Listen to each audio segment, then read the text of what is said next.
Apareceu-lhe então um anjo do céu para fortalecê-lo.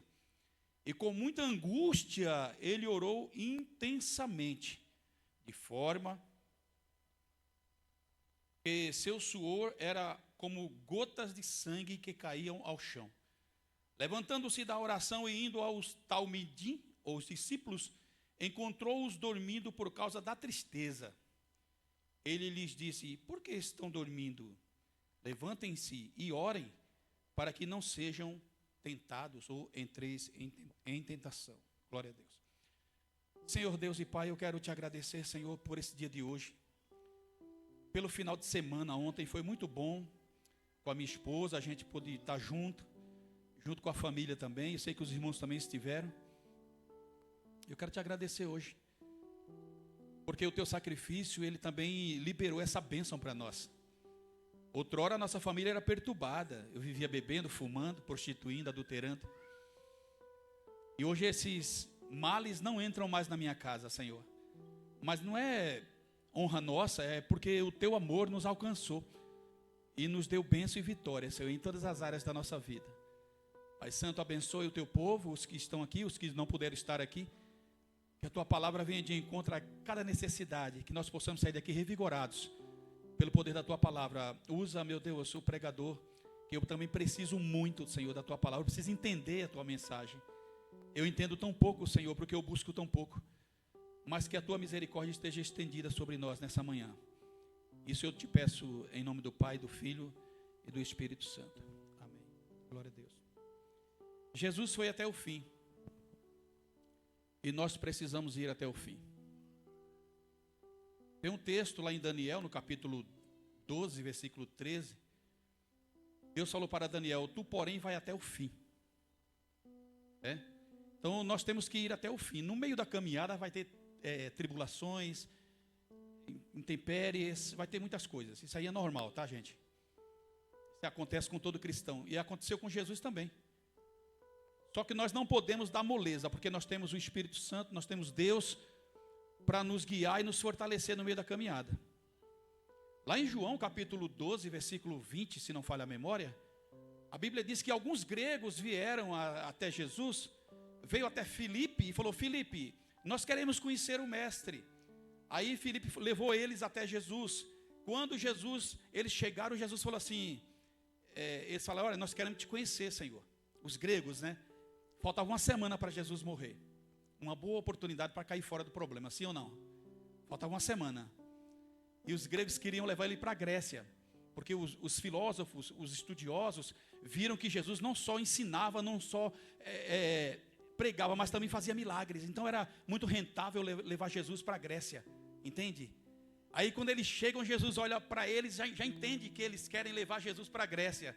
Aí Jesus fala assim: se o grão de trigo cair na terra e não morrer, fica ele só. Mas se morrer, dá muito fruto. Ele está dizendo o seguinte: como é que eu vou fugir dessa hora que o Pai preparou para mim? Eu tenho que encarar essa hora que o Pai preparou para mim. Irmão, todos os momentos difíceis e bons que a gente passa, foi Deus que preparou. A gente às vezes entende que Deus só prepara, aspas, né, coisa boa, segundo aos nossos olhos. Mas a Bíblia diz em Romanos 8 e 28 que tudo contribui, irmão, para o bem. Você vê, eu estava quase cego esses dias, com o óculos faltando uma perna, trabalhando, enxergando quase nada. Aí Deus usou o Luiz para me dar uma armação. Vou dar uma armação de presente. Olha a ovelhinha dando lã para o pastor. Aí fui lá no óculos, a moça demorou 12 dias para entregar o óculos. Eu já fiquei nervoso. Mas aí agora eu ganhei 2 óculos, que eu tenho a outra lente e a outra que não veio escurecida, eu tenho também ela. Então eu tenho 2 óculos agora. Então dá para usar óculos aí, até 5 anos usando óculos aí. Então tudo contribui e coopera para o bem daqueles que amam a Deus. Até os momentos de choro, de luta, é Deus ensinando a gente. É Deus trabalhando no nosso caráter, é trabalhando na nossa índole, para que a gente possa ser uma bênção. Então não fique pensando que por conta da sua luta, da sua adversidade, Deus esqueceu você, ou Deus não está nem aí para você. Não é isso. Ele continua conosco, é promessa dele. Eis que eu estou convosco, quando? Todos os dias. Até quando? Até a consumação dos séculos.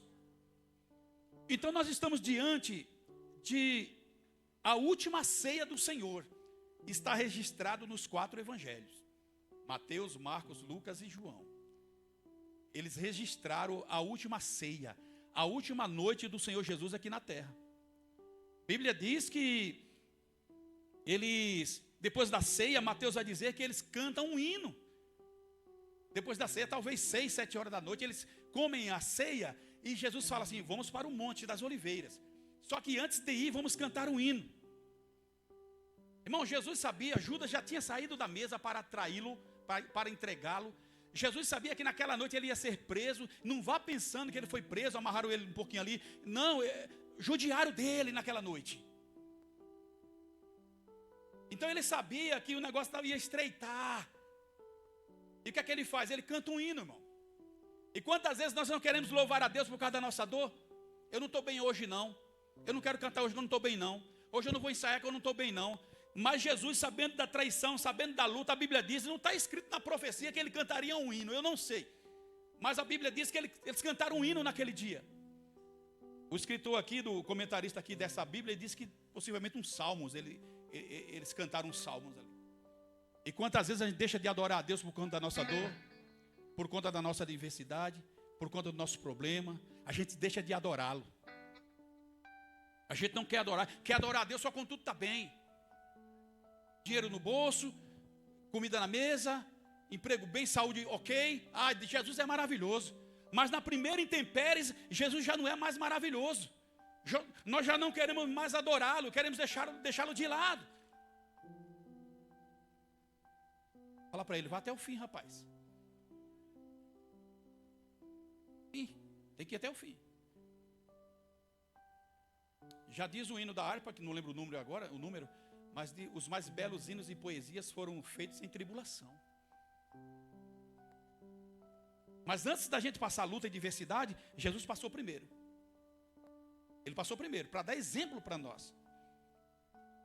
E a Bíblia diz que eles vão para o Getsemane. Eu peguei o texto de Lucas, porque Lucas ele tem um detalhe bem interessante, né? Ele vem trazendo aí a opressão com mais intensidade que Jesus estava passando naquela noite. E eles vão para o Monte das Oliveiras. O Marcos vai dizer que possivelmente esse horto, esse jardim era cercado. Porque ele diz assim, e eles entraram para dentro.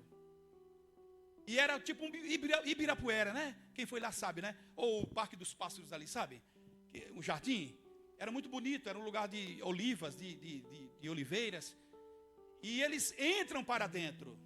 Só que Judas não está, só está os 11. Quando eles entram para dentro, a Bíblia diz que Jesus fala para eles, oreis para que não entreis em tentação. E a Bíblia diz que ele chama Pedro, Tiago e João e vai um pouquinho além, um tiro de pedra, um arremesso de pedra. Alguns sugerem 100 metros, outros sugerem 30 metros, além dos 9. E ele vai um pouquinho além. A Bíblia diz que quando ele chega nesse local, ele fala para Pedro, Tiago e João, fiquem aqui, que eu vou ali orar. Ele se afasta mais um pouquinho, ele ajoelha e ora ao Pai assim, Pai, se for possível, aparta de mim este cálice, mas todavia não seja feita a minha vontade, mas a tua. E orou. A Bíblia diz que ele volta aos discípulos e eles estão dormindo de tristeza. Pensa bem, depois de uma janta, um banquete, dá sono mesmo, não é? Vai orar depois do banquete para tu ver se tu não dorme. Não é assim? Então eles estão dormindo de tristeza, sono, cansado. Jesus fala, vocês estão dormindo, vigiai. Vigiai e orai para que não entreis em tentação. E ele volta a orar. Marcos diz que ele vai orar 3 vezes a mesma oração. Se der, Pai, tem como me livrar desse negócio? Não é assim que a gente faz? Senhor, por favor, Senhor, essa luta aí, você não está vendo isso não? E a Bíblia diz que ele volta e ele fala assim, levantem-se, vamos embora, porque o meu traidor acabou de chegar. E naquela noite ele é pego, ele é esbofeteado, ele é surrado. João vai dizer que quando eles chegam para prender Jesus, Jesus pergunta, a quem buscais? Aí eles falam, Jesus o Nazareno. Porque Jesus era muito parecido, os discípulos eram muito parecidos com eles. Tudo barbudo, tudo talvez de turbante, ou com um pano na cabeça. Então, para diferenciar Jesus dos demais, Judas falou assim: olha, o que eu beijar é esse, tá? Eu vou dar um beijo nele, é esse que vocês devem prender. E Judas chega e dá um beijo: mestre. Aí Jesus fala assim: amigo, com que propósito você veio? Pergunta para ele aí: o que te trouxe aqui nessa manhã?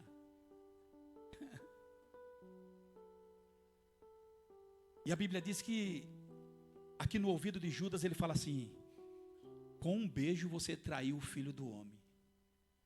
O beijo para os judeus era a coisa mais sublime. Os judeus se cumprimentavam com um beijo. Tinha judeus que eram tão amigos, que eles andavam de mãos dadas na rua. Então Judas pega aquilo que é mais sublime para usar como traição. Com um beijo você traiu o filho do homem. E eles pegam Jesus, esbofeteiam, colocam algemas, cordas, que eles vieram com varapaus, com um pedaço de pau. Jesus falou: eu sou um cachorro, vocês vêm me prender com um pedaço de pau. Levam Jesus para a casa de Caifás, casa de Anás, que era sogro de Caifás, e interrogam ele ali rapidamente para acusarem e condená-lo e levarem ele à cruz. Mas ele não arregou, a palavra para nós hoje, né? Ele não arregou, ele foi até o final. Ele tinha N motivos para desistir. Quando ele fala: pai, se queres, afasta de mim este cálice. Se você ler, não sei se aqui tem, nessa Bíblia aqui, mas na minha Bíblia tem um ponto e vírgula. Um ponto e vírgula, quem estudou aí sabe, eu não estudei, tá? É só uma curiosidade. É para quando você faz uma pergunta ou você exclama algo e você espera uma resposta. Ponto e vírgula é uma pausa grande. Tem hora que a gente está assim orando e Deus dá uma pausa grande. E ele viu que não teve resposta. Ele viu que Deus não estava querendo responder. Com uma pausa grande. Pai, se der, tem como livrar-me? Tem outro jeito de salvar a humanidade? Tem outro jeito de salvar a Bruna, o Elton, o Clóvis? Tem outro jeito? E Deus calado. Uma pausa grande. Aí ele vê que Deus não quer responder. Aí ele fala: tudo bem, pode fazer a sua vontade. Mas nós somos diferentes. Eu já passei muito por isso. Quem nunca teve oração respondida? Deixa eu ver. Quem já orou e não foi respondido? Eu fui várias. 300.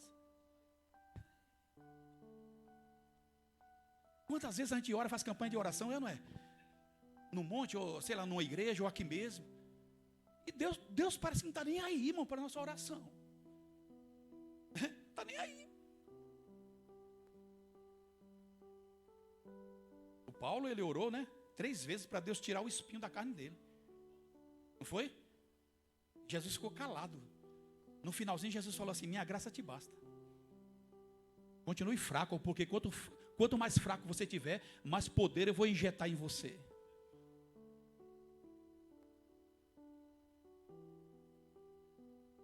Getsemane significa lugar de espremer uvas.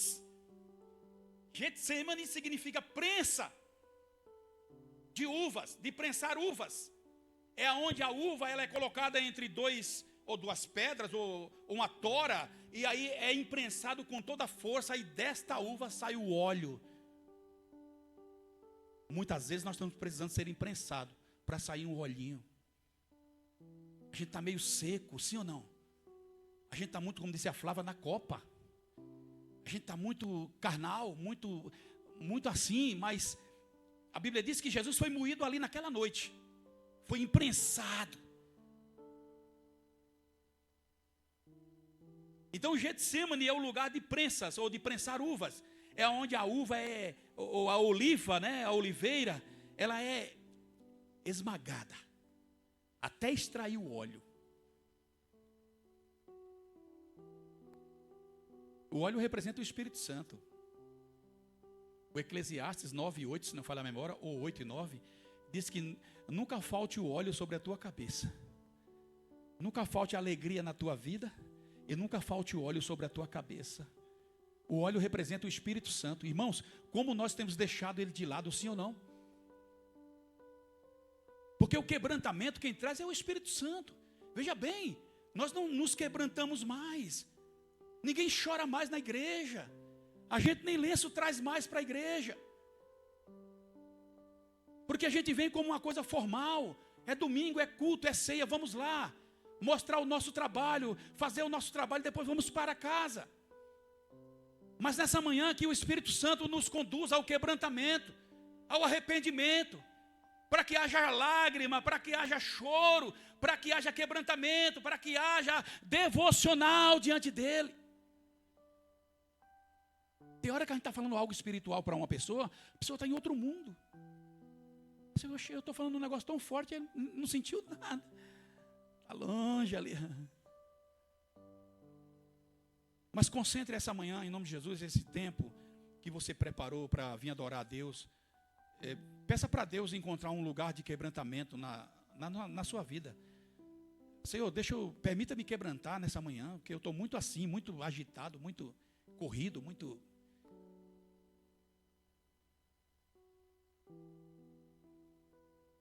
Jesus estava com medo de morrer. Por várias vezes ele falou para os discípulos: vocês vão ser mortos, vocês vão ser perseguidos. Irmão, Jesus não estava com medo de morrer. Não era a morte física que amedrontava ele. Não. Não era a morte física que amedrontava Jesus. Porque ele sabia de onde tinha vindo e para onde ia. E ele sabia que no terceiro dia ele iria ressuscitar. Não era a morte física. Mas foi o peso do seu pecado e do meu pecado. Naquela noite estava pesando nas costas dele. Pai, o pecado da Vânia, o pecado da Suzana, o pecado do Rafa está pesando em mim. Duas coisas estavam pesando naquela noite, naquele horto, naquele jardim, nas costas do Cristo de Deus. Duas coisas: o meu pecado e o seu. Ele precisava pagar essa dívida. E qual que era a outra coisa? A separação do Pai. Porque o Salmos 22, versículo 1 diz: Deus meu, por que me abandonaste? Então, Jesus estava sentindo a separação do Pai e o peso do nosso pecado. Porque o pecado separa a gente de Deus, sim ou não? É a única coisa, irmão, que separa nós de Deus, é o pecado. Isaías 59, versículo 1 e 2. A mão do Senhor não está encolhida, o braço não está encolhido, para que não possa salvar, mas é os vossos pecados que fazem separação entre vós e o vosso Deus, e faz Ele esconder o rosto de vós. Então, quando o meu pecado estava sobre Cristo, Deus falou: eu não posso olhar para o pecado. Alabadabás. Aí ele sentiu o peso da separação, irmão. Ele sentiu o peso da separação. Por causa do meu pecado que estava ali. Eu não tinha nem nascido, nem você, mas estava lá. O pecado da humanidade. Por quê, Pai? Eli, lama sabachthani, né? Eli, lama sabachthani. Deus meu, por que me abandonastes? Então o peso do nosso pecado e a separação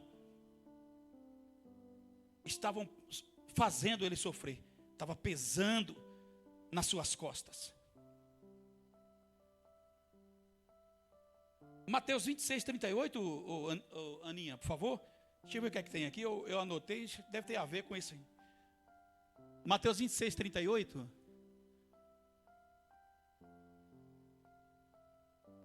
Então lhes disse: a minha alma está profundamente triste, em uma tristeza mortal. Fiquem aqui e vigiem comigo. Estava comentando com a minha esposa ontem, né? Às vezes a pessoa fala assim: olha, eu estou depressivo, essa semana morreu o nosso querido Rafael, né? Pastor Rafael ali. Se matou, né? Segundo relatos. Tomou remédio e foi embora. Grande pregador da palavra de Deus. Vizinho de vocês aqui. O Rafael morreu. Depressão, tristeza, decepção, frustração. Jesus estava passando a mesma coisa. Ele sabia do abandono dos discípulos. O mesmo Pedro que na ceia falou: eu não vou te abandonar nunca. Nessa mesma noite a Bíblia diz que todos, João fala, todos fugiram. Todos fugiram. Irmão, tem hora que vai ficar você e Deus só. Tem hora que vai procurar alguém e não vai achar. Todos fugiram. Ele estava profundamente triste. Ele estava com uma tristeza profunda. Ele disse que a minha alma está angustiada até a morte. Angústia de morte naquela noite. Por conta do peso do nosso pecado.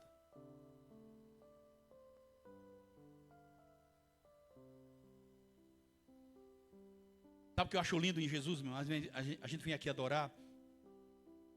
A gente não sabe a intensidade e a profundidade desse sacrifício. Veja bem, presta atenção aqui. Primeiro, Jesus não se escondeu do traidor e nem dos soldados. Põe aí João 18:2, por gentileza, Aninha. Judas sabia, irmão, aonde era esse jardim. Olha só. Ora, Judas o traidor conhecia aquele lugar, porque Jesus muitas vezes se reunira ali com seus discípulos. Falei para a dona Márcia, se alguém quiser te matar, e tu vai ficar em casa, vai ficar no lugar de costume, ou tu vai ir para um lugar que ninguém vai saber? Ela falou, lógico que eu vou me esconder. Se o cara sabe que eu moro aqui, eu vou ficar aqui, eu vou para outro lugar. É ou não é? Tu sabe que o cara quer fazer o mal para tu. Sabe onde tu moras, conhece tua família, tu vai ficar em casa? Não, tu vai para Pernambuco, Bahia, tu vai para algum lugar tu vai. E eu. Mas Jesus naquela noite falou, eu quero ir para o jardim, lá onde eu costumo orar. Mas vão achar o Senhor fácil. Eu quero que ache fácil. Eu quero ser fácil de achar. Judas conhecia aquele lugar, irmão, mais do que ninguém. Então Jesus pensou, eu vou ficar no horto, porque é lá que eu oro sempre. Eu tenho costume de ir lá orar. Eu estou sempre lá orando. Então ele vai me achar facinho, facinho. E quantas vezes nós queremos nos esconder dos problemas, sim ou não? Nós queremos nos esconder, queremos nos esquivar dos problemas. O problema está vindo ali, a gente vai para ali. O problema está vindo aqui, a gente vai para ali. Se esquivando dos problemas. Senhora...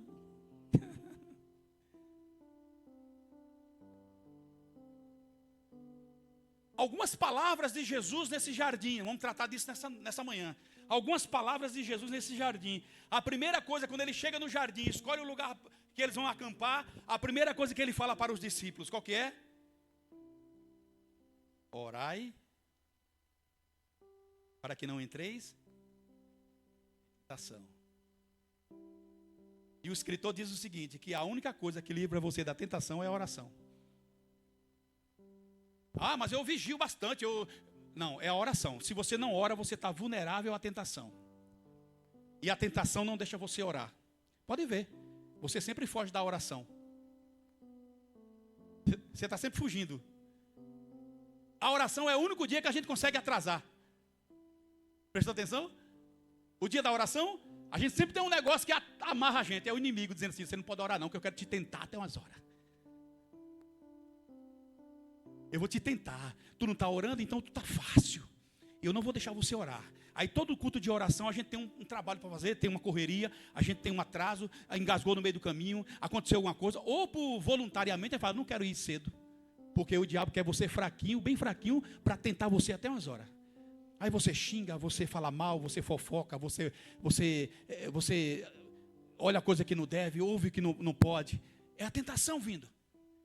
Então Jesus falou, orem para que vocês não caiam em tentação. Na verdade, o espírito está pronto, mas a carne é fraca. O Danilo falou aqui quinta-feira, né? Que a gente é tentado, né? Havia a pessoa tem um comentário de alguém para falar, fala, tá sabendo? Aí o ouvido da gente fica desse tamanho. O quê? Hein? O quê? É a tentação e você está comendo ela. É igual doces bocados, os provérbios diz. Que a gente come até descer o mais íntimo aqui no ventre. Está sabendo de fulano, está sabendo da Vânia? O que foi?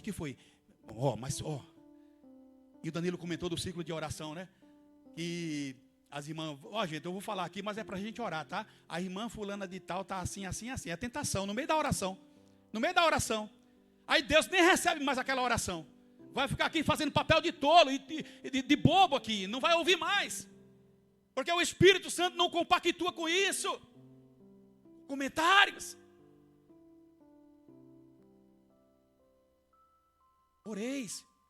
Jesus orou nas horas felizes, Jesus orou para transformar água em vinho, Jesus orou para ressuscitar Lázaro, Jesus orou quando a promoção veio na vida dele, ele subiu o monte para orar. Jesus orou em várias situações, ele tinha uma vida de oração, ele não precisava orar, porque ele é o Filho de Deus. Ele poderia usufruir do poder que tinha para não precisar orar, mas a Bíblia diz que ele vivia orando. Certa feita ele curou a sogra de Pedro, e quando foi de madrugada ele saiu escuro ainda para ir orar, e Pedro procurou ele com os discípulos: cadê o senhor, onde o senhor está? Aí bateu nas costas dele: ó, o povo está te chamando lá, Senhor, tem muita promoção para o senhor. Encontraram ele orando. Certa feita ele foi orar no monte, e ficou lá até de madrugada. E os discípulos andando no mar sobre fortes ondas. E a Bíblia diz que de lá ele viu os discípulos remando com dificuldade. E ele veio por cima das águas. Ele orou até, sei lá, meia-noite, até 1 da manhã. Depois veio andando sobre as águas. Só anda sobre as águas quem ora, irmão.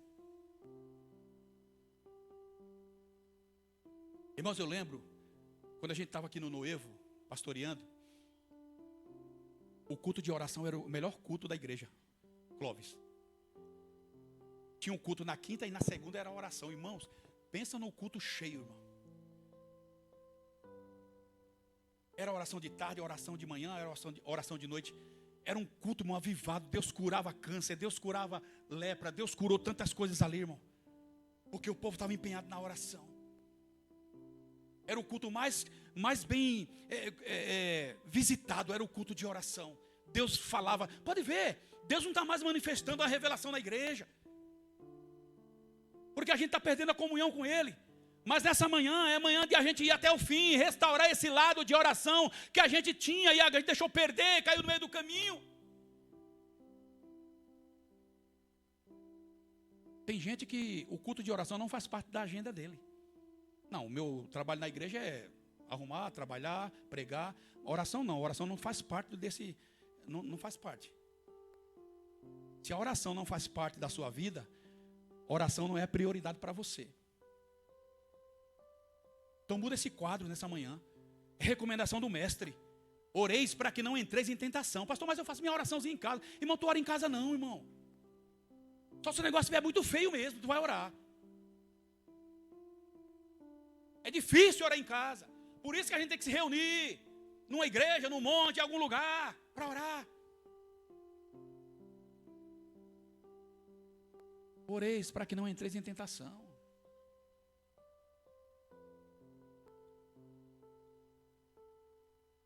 Posso ouvir um glória a Deus? Pode ficar bicudinho, não tem problema não. Mas a gente vai falar o que é para falar, né? Sim ou não? Como diz o presbítero Eduardo, pode sair daqui bicudo, mas vai sair transformado.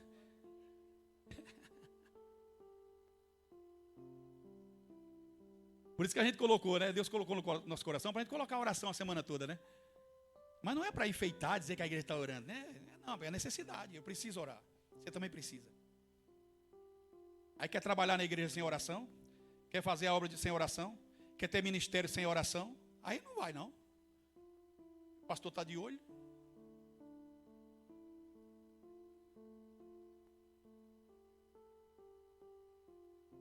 A única forma de vencer a tentação é orando. A Bíblia diz que quando ele deixa os 9, sai com Pedro, Tiago e João, chega em certo lugar, a Bíblia diz que ele fala para Pedro, Tiago e João: fiquem aqui que eu vou um pouquinho além. A Bíblia diz que quando ele chega um pouquinho além, a Bíblia diz que ele se ajoelha. Olha o detalhe aqui, irmão, isso aqui é lindo demais, irmão. O apóstolo Paulo também falou sobre isso. Irmãos, os fariseus oravam em pé, nas praças e nas ruas, para que todos vissem que eles estavam orando. Tem pessoas que ficam filmando a oração no monte. Fariseu isso aí. Eu fui no monte um dia com uma pessoa, ela falou: posso filmar a nossa oração, pastor Vitor? Pelo amor de Deus, irmão. Pelo amor de Deus, filma isso não, irmão. A filmar, estou orando no monte, irmão. Então essas orações aí, Deus não está, é perca de tempo. Mas a Bíblia diz que ele se ajoelha. Marcos vai dizer que ele põe o rosto no chão. Aqui diz que ele se ajoelhou. Então Jesus quebra aqui um paradigma, ele quebra uma tradição de orar em pé, né?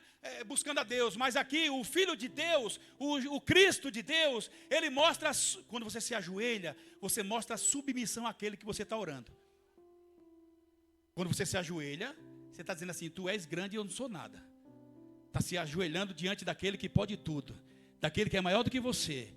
Pastor, mas Deus ouve a oração em pé? Ouve, sentado também. Mas quando você se prostra, põe o rosto no chão, se ajoelha, o Filho de Deus mostrando submissão e obediência àquele que pode todas as coisas. Eu particularmente, eu oro em pé também, mas eu gosto de orar mais ajoelhado mesmo. Ali você conversa com Deus, você fala os seus pecados, você intercede por alguém, você chora, é isso? Você fica mais reservado. Então, quando ele ajoelha, ele está dizendo o seguinte: tu és grande e eu sou pequeno, tu és o pai e eu sou o filho, eu estou aqui na submissão à tua vontade. Louvado seja o nome do Senhor. Ele afastou-se cerca de um tiro de pedra e ajoelhou. Mateus capítulo 6, versículo 6, vai falar o quê? Quando você for orar,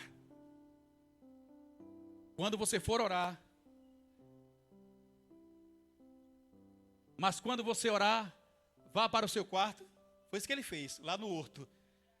Vá para o seu quarto, feche a porta e ore ao seu pai que está em secreto. Então o seu pai que vê em secreto o recompensará. Então Jesus fez isso. Olha, eu vou me afastar um pouco. Irmão, tem horas que a gente vai orar e a gente não quer expor o nosso relato. Então tem hora que a gente tem que ficar sozinho mesmo. Tem hora que a gente tem que se afastar um pouquinho mesmo da multidão. Se afastar um pouquinho, ficar sozinho, isolado, para conversar com Deus. Senhor, eu preciso de Ti. Eu estou aqui, eu vou sair um pouco da multidão, vou me afastar um pouquinho, eu vou me ajoelhar lá no cantinho, eu vou ficar no meu quarto escondido, vou fechar as portas. E vou orar ao Pai que está em secreto, e o Pai que está em secreto vai recompensar a gente publicamente.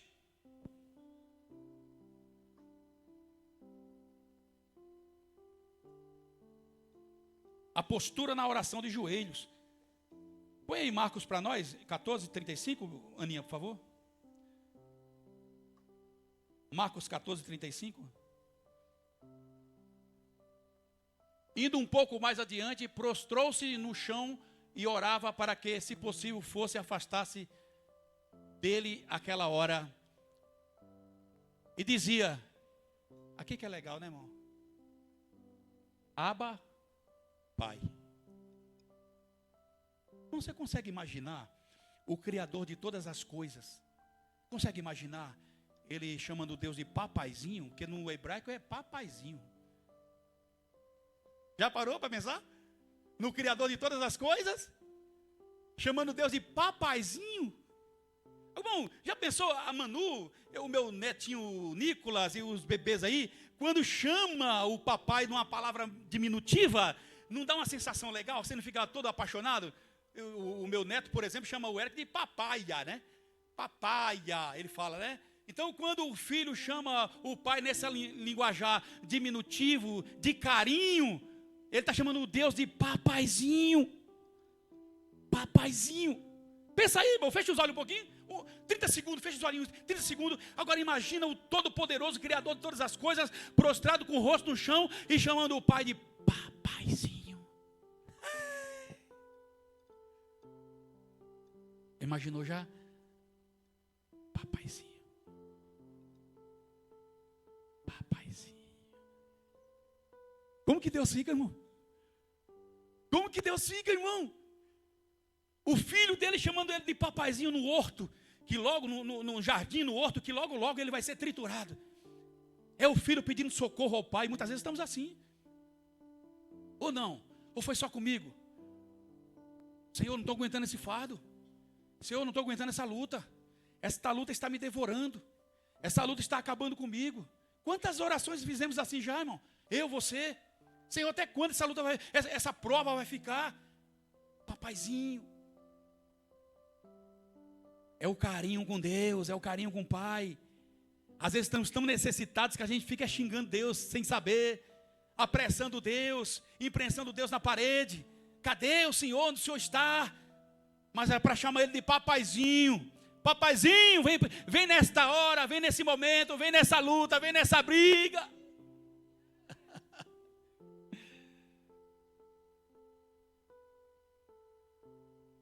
O apóstolo Paulo, em Efésios 3:14, também falou essa linguagem de joelho, né? Põe aí, por favor, Aninha. Efésios 3:14.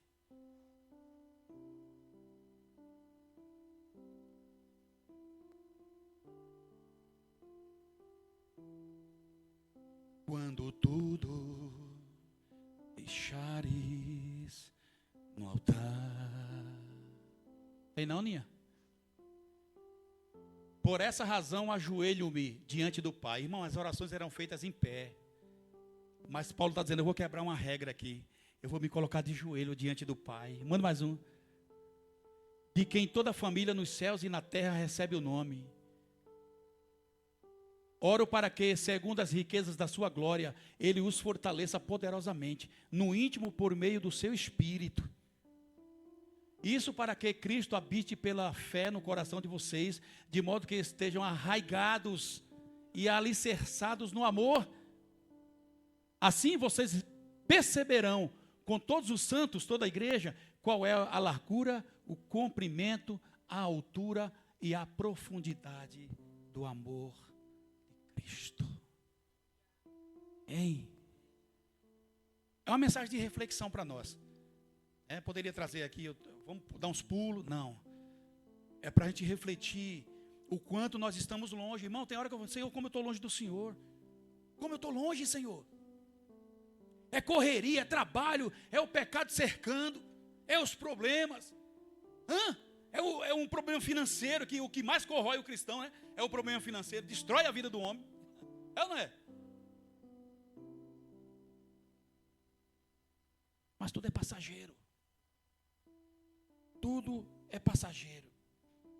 Qual que era o conteúdo da oração? Pai, se queres, se queres, né? Se o Senhor quiser, se o Senhor pudesse, se o Senhor tiver como dar um jeito. E eu coloquei aqui que tem hora que Deus, Ele não vai resolver o problema.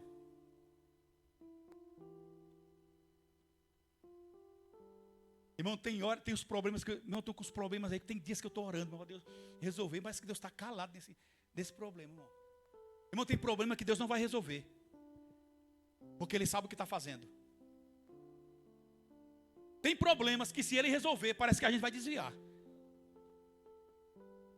Tem problemas que se Ele deixar a gente livre, a gente vai desviar, vai descambar. Falei para a dona Márcia ontem, a correria da gente, né, filha? Fico 12 dias sem ver você, hoje nós estamos aqui, teve que despender atenção para os netos, para os filhos, e eu quero ficar com você sozinho, e um monte de gente em cima de nós, hein? Vamos cair fora, vamos viajar. Aí ela falou, mas o ser humano, minha mulher é sábia, irmão, minha mulher é sábia. O ser humano tem que estar ocupado mesmo. Correndo, trabalhando, granjeando, galgando, fazendo alguma coisa. Sim ou não? Mas tem problemas que Deus não vai resolver, segundo a nossa ótica. Tem coisas que Ele não vai pôr a mão. Olha Moisés. Moisés falou, Senhor, olha, Moisés, que terra bonita, olha que jardim bonito, olha o tamanho daquela manga, Moisés. Que manga grande. Olha Moisés. A hora, hein, Senhor. Valeu a pena, hein? 40 anos caminhando.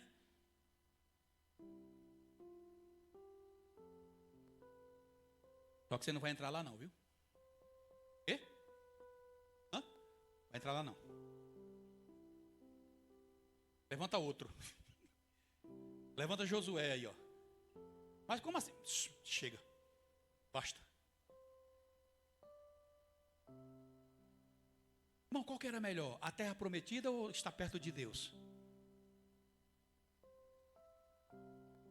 Já diziam os pregadores que a terra não era digna de Moisés. Está entendendo aí, não? A terra não era digna de Moisés. Moisés, isso aí é ninharia perante o que eu tenho para você. Moisés foi tão honrado, irmão, que lá no jardim da transfiguração, quem veio foi Moisés e Elias.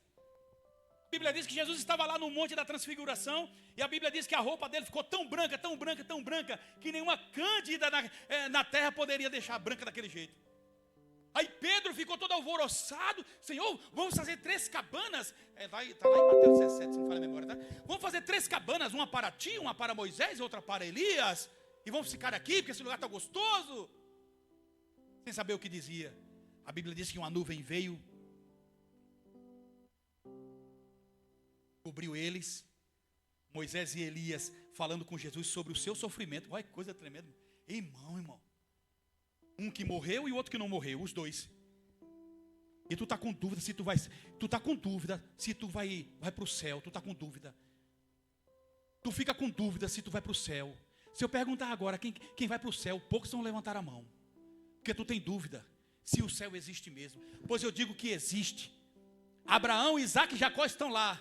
Moisés está lá, Elias está lá, e nós vamos para lá também. Tem alguém que vai comigo? Deixa eu ver. Tem alguém que vai comigo? Irmão, o céu é real, irmão. Moisés e Elias falando do sofrimento dele. A Bíblia diz que uma nuvem veio e cobriu eles, e uma voz saiu da nuvem e falou assim: este aí é o meu filho amado, a ele ouve. Dai crédito a ele agora. Esquece Elias e esquece Moisés. Agora o negócio é com ele.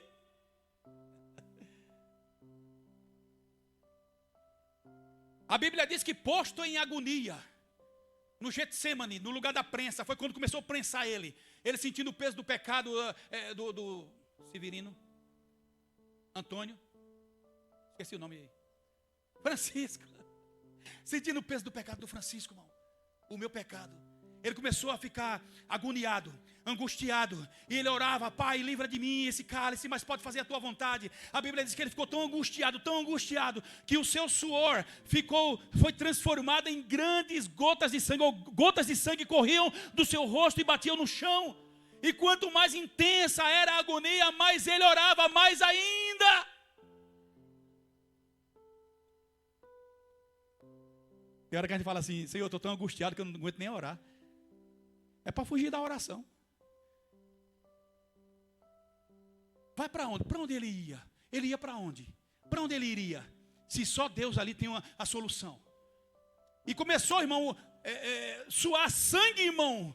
A ciência diz que é uma situação de grande pressão, onde o ser humano realmente pode suar sangue. Ele estava sob grande pressão. Tem horas que Deus não vai livrar você da pressão.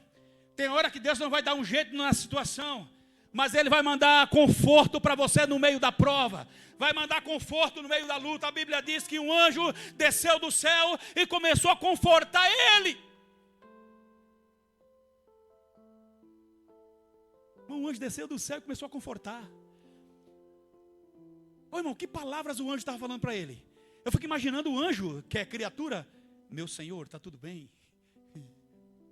Aleluia. Ei, já parou para pensar nisso não? O anjo, a criatura falando para o Criador: meu Senhor, está tudo bem? Meu Senhor, que situação o Senhor está? O céu estava tão bom lá em cima. Nós estamos te esperando, nós te adorávamos lá em cima. O Senhor está, meu Senhor. Ele é o pecado da Vânia, é o pecado do Danilo, é o pecado do Sérgio, é o pecado da Márcia, é o pecado da Bia. Eu tenho que ficar aqui, não posso sair daqui não.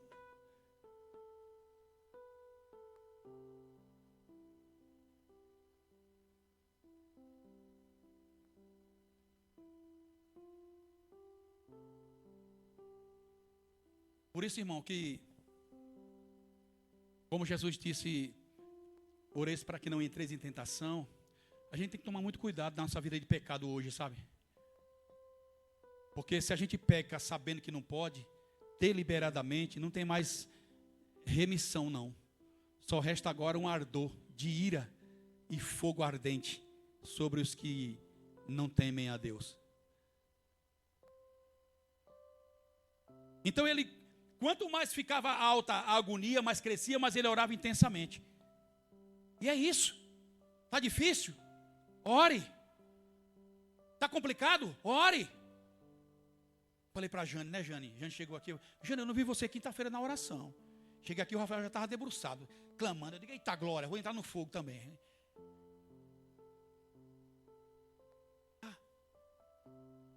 A única forma de vencer a tentação é orando. Lembrei, o Sérgio está ali, eu lembrei dele. Que a gente pintava prédio, né? O prédio inteiro ouviu o evangelho quando a gente era mais crente. A gente parava na janela aqui, ficava evangelizando a janela do prédio. O povo que não gostava de Deus batia a porta na nossa cara e nós pregando. Pregando o evangelho. Mas a gente tinha aquela vida de oração. E não é porque hoje a gente está muito ocupado. Não, mãe, estava ocupado também.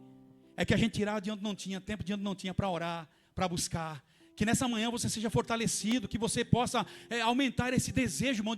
Você fala desejo, mas a necessidade, irmão, ela seja mais clara para você, para que você entenda que a gente precisa orar para não cair em tentação. E tentação não é adultério só não, fornicação, nem isso aí é um dos.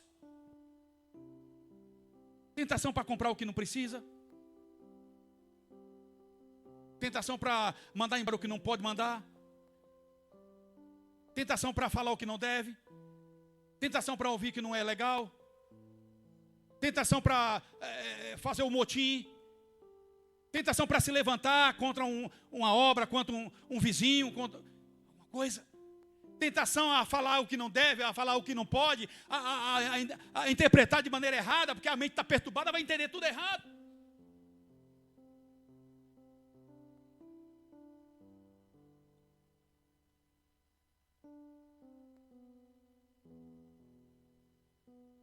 Põe aí, Bia, Aninha, 2 Coríntios 12, 7 e 9, para a gente dar uma encerrada aqui.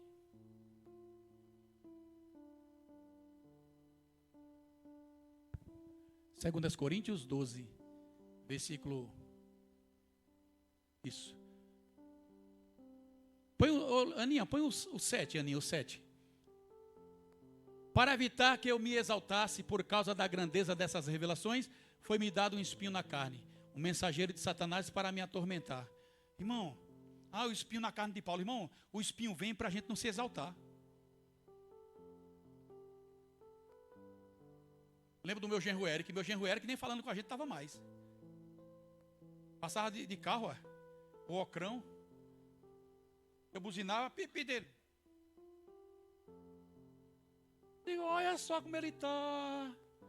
Oxi. Boné para trás. Brinquinho. Tatuagem de leão na mão, que ninguém vê a tatuagem, porque é escura a tatuagem. Eu falei, oxi, esse irmão, esse genro está esquisito. Gritando lá para São Paulo, o time de São Paulo, que nem um doido dentro de casa.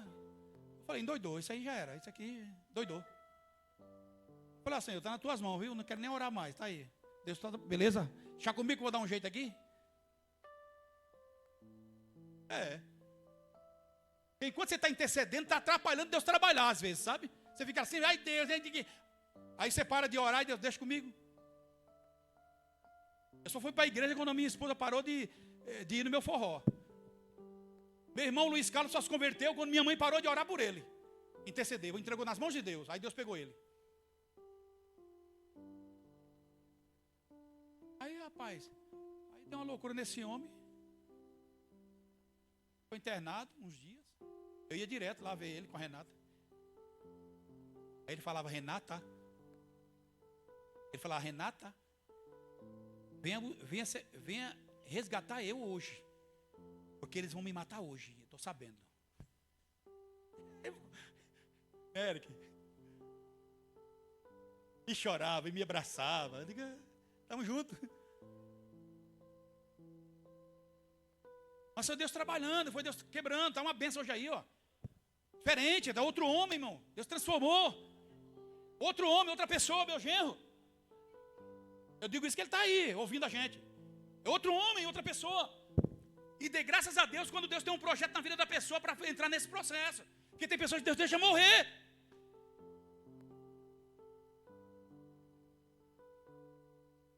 Deus está um amor de pessoa. Cuida dos meus gatos lá em casa, cuida da minha casa. Deus estreitou o laço familiar.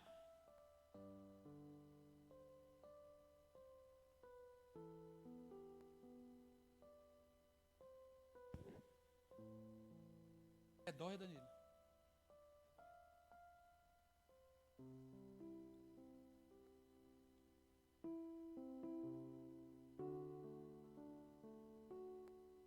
Mais um dia senti meus pecados e vi sobre mim a espada da lei.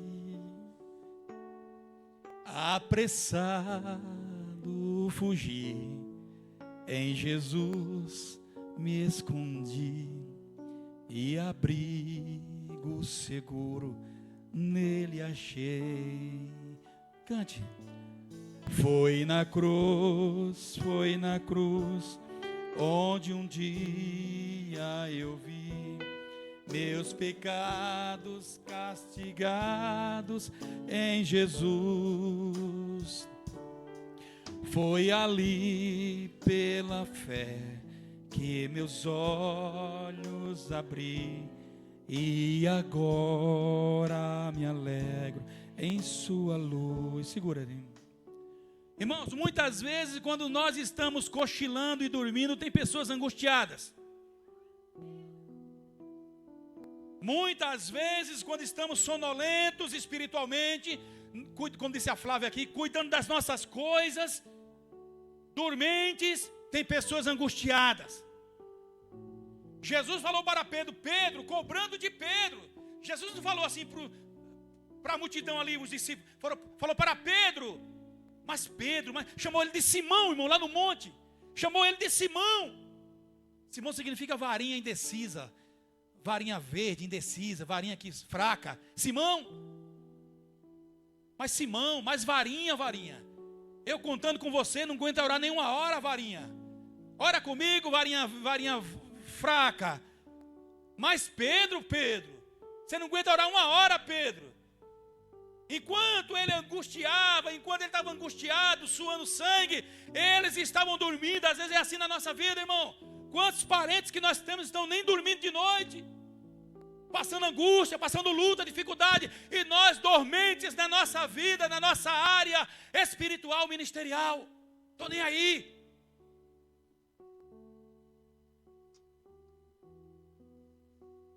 É ou não é?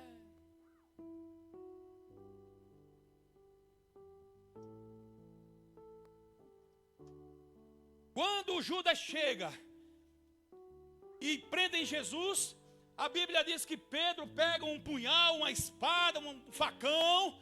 Aqui não. Agora, venha, que aqui eu vou cortar você todinho. Olha,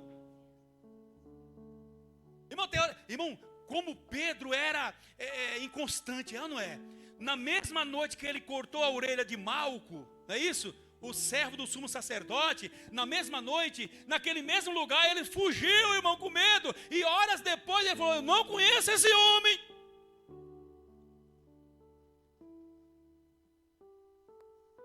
Mas tu parece com ele, o seu jeito de falar é igual dele. Não conheço esse homem, já falei que eu não conheço esse homem. Tem uma cidade aí, eu não lembro o nome agora, depois você puxa no Google, que todo ano é Páscoa, não? Na Páscoa, essa cidade inteira reúne e cada rua tem um Judas, onde as crianças jogam pedra, arrastam na rua, os prefeitos saem arrastando no carro. Em toda rua tem um Judas. Eu estou pedindo a Deus para me levar nessa cidade, irmão, qualquer dia desse, para pregar para eles. Porque não foi só Judas que traiu Jesus, não foi só Judas que traiu, nós traímos ele também. Nós traímos Jesus também. Nós deixamos ele abandonado quando precisamos falar dele. Eu diria nessa noite, desculpe, ou nessa manhã, desculpe, mas está nesse lugar um monte de traidor, eu sou o primeiro.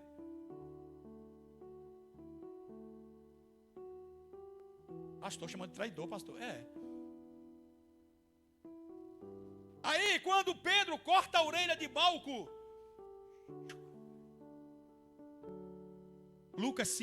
Lucas 22, 50 e 51. Aí Jesus fala assim, ei Pedro, guarde essa espada, porque quem usa a espada para ferir, a espada será ferido. Ou você não acha que eu tenho poder para pedir ao Pai agora 12 legiões de anjos que poderiam me livrar dessa situação? Será que eu não vou beber o cálice que o Pai preparou para eu beber? Então um deles feriu o servo do sumo sacerdote, decepando-lhe a orelha. Alguns dizem que ele queria cortar a cabeça, mas o cara deu uma desviada, pegou na orelha. Ele não deu na orelha, deu na cabeça, deu para matar. Jesus, porém, respondeu: basta. Então, tocando na orelha do homem, curou a orelha.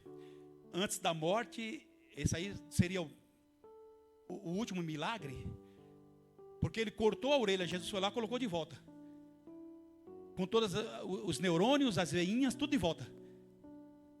Se você decepar uma orelha hoje para o médico colocar no lugar, vai ficar meio, não vai ficar estranho? Mas tudo que Deus faz é perfeito. E sabe por que Jesus colocou a orelha de volta? Também para mostrar que o reino dele não é da terra. Para mostrar para os seus adversários que eles não vão apontar esse defeito dos seus discípulos. Não, aqui a gente não usa espada não. Senão vão usar isso aqui depois contra nós. Tem muita coisa que a gente faz na igreja ou faz no meio social que as pessoas começam a acusar, como disse a irmã Rose, ao pastor, a acusar a denominação, porque a gente anda fazendo coisas que não é para fazer.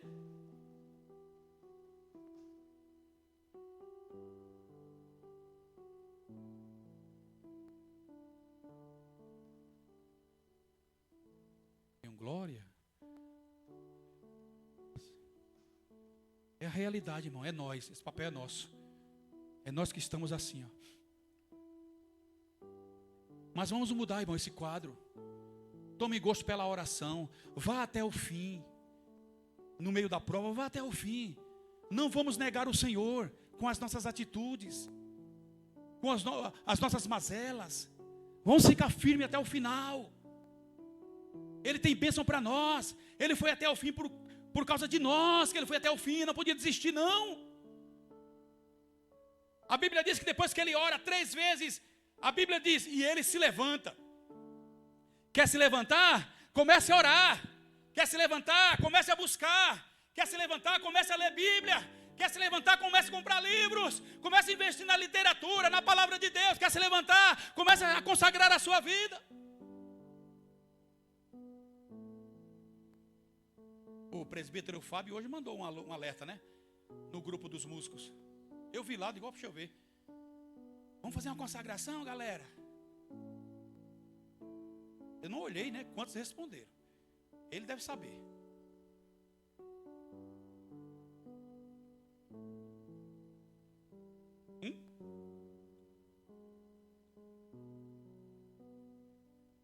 Fique em pé. Vamos fazer essa oração. Rafael, pega aqui.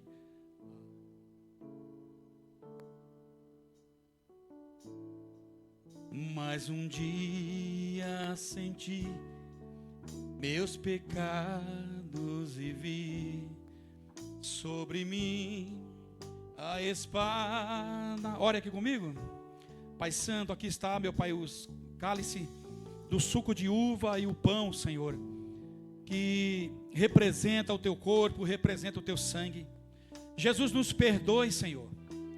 Perdoe-nos, Pai, por não atender à altura ao teu sacrifício. Ainda bem que nós sabemos que o Senhor sabe que a gente, meu Deus, é muito fraco. Nós somos muito limitados, meu Pai. Por isso eu oro nessa manhã, meu Deus, tem misericórdia de nós. Nós te agradecemos por esse grande sacrifício que o Senhor fez na cruz do Calvário. O Senhor foi até o fim. E quantos de nós queremos desistir no meio do caminho? Queremos parar, queremos estacionar, pensamentos negativos e desistência. Mas fortalece a tua igreja nessa manhã, meu Deus. Fortalece o teu povo, Senhor, com graça, com poder, com autoridade. Abençoa a tua igreja. Sejamos fortalecidos no nome do Pai, do Filho e do Espírito Santo. Nós consagramos, meu Pai, esse alimento em nome do Senhor Jesus Cristo, em nome de Jesus. Pode ser vida. 1 Coríntios capítulo 11, viu, Aninha? Por favor.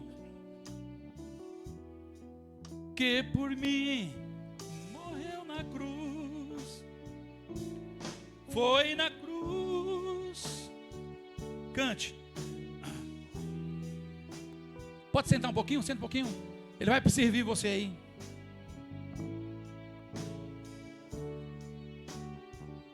Foi ali, pela fé.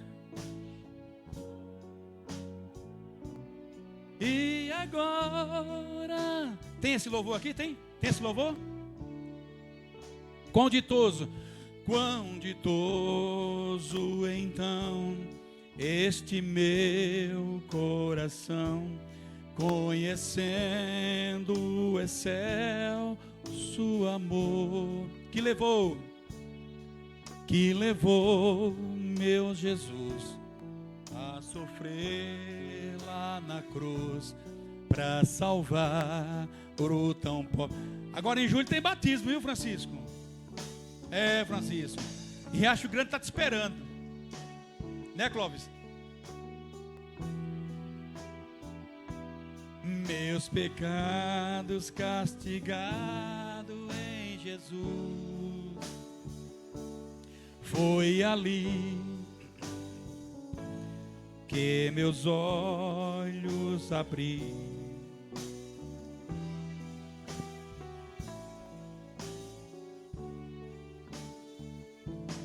Eu ouvia falar desta graça sem par que do céu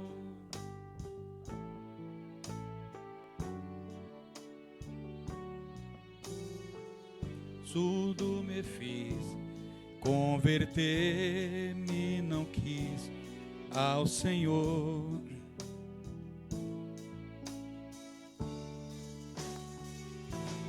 Foi na cruz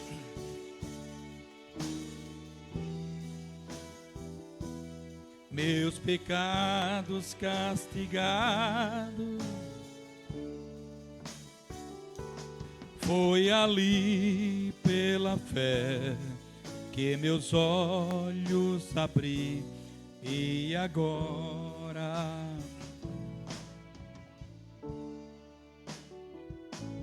mais um dia senti meus pecados e vi sobre mim. Oh, apressado fugi